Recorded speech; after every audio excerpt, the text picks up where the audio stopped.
dengan keras. Nyapa wong si kados ngaten? Karena wujud kemarahan ora bisa nyelametake bendorone dhewe dari peristiwa Karbala. Karbala niku keng kira sampun cedak bendoro kuwi lho dicekel lho nganti dipateni lho, aku kok ora bisa nyelametke bendorone awake dhewe iki piye. Nah akhirnya seperti itulah kemarahan mereka. Tapi wong Islam gadah carane piyambak wujuding bela pati inggih menika kanthi ngawontenaken santunan yatim piatu sing gelem ngopeni nresnani bocah yatim dawuhipun Kanjeng Nabi besok bakal lungguh jejer karo aku kaya dene jejere driji loro niki. Amin Allahumma amin Allahumma amin ya robbal. Mangkane padha seneng ngopeni bocah yatim. Teng Muharram kepalanya diusap tapi aja diuyek tok. Nguyek tok niku lho mengusap kepalanya anak yatim niku mawon ganjaran. Diangkat derajate kalian Gusti Allah, anggene derajate diunggane kali Gusti Allah, wilangane dipikir rambute, katae rambute bocah sing diusap niku wau.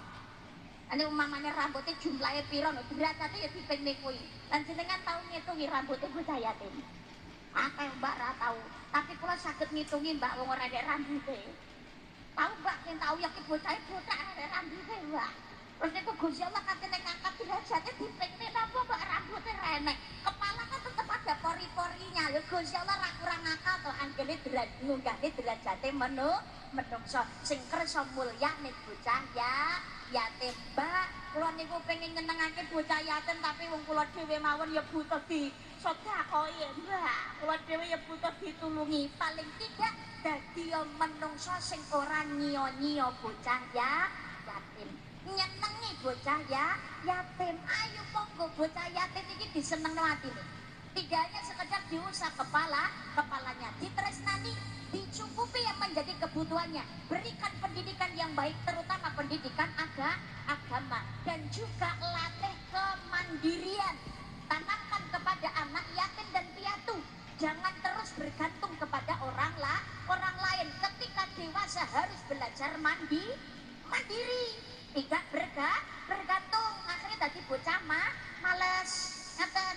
Jadi nresnani nyantuni dan juga melatih kemandirian. Tapi kalau dipun aturaken nek nyantuni aja ning sasi Muharram tok, sebab butuhe bocah yatim niku ora ning sasi Muharram. Tresnanono bocah yatim, jenengan duweni rejeki niku santunana bocah yatim sak wayah.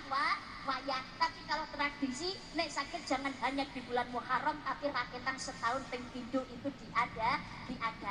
Yakin karo Gusti Allah jenengan genti dimulyakake rezekine dijoli ingkang langkung kathah lan barokah. Amin Allahumma amin Allahumma. Bocah yatim niku sinten to? Halo Assalamualaikum. Bocah yatim niku sinten to? Bocah yatim piatu niku sinten? Bocah yatim niku ingkang sampun mboten kagungan bapak. Yatim piatu mboten kagungan bapak ibu, tapi aja mandek teko kono tok lho.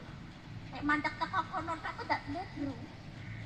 Dibacetaken bocah yatim piatu niku bocah sing wis ora duweni bapak lan ibu ketika belum mencapai masa baliknya.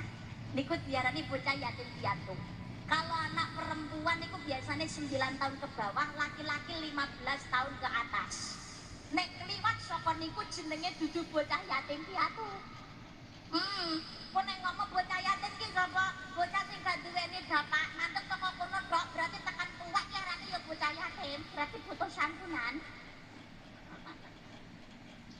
Ya Allah, jadi bocah yatim itu adalah anak yang sudah tidak punya bapaknya yatim piatu mboten kagungan ibu. Yatim piatu ora duweni bapak lan ibu. Kalau belum terlewat masa baliknya. Ini diusap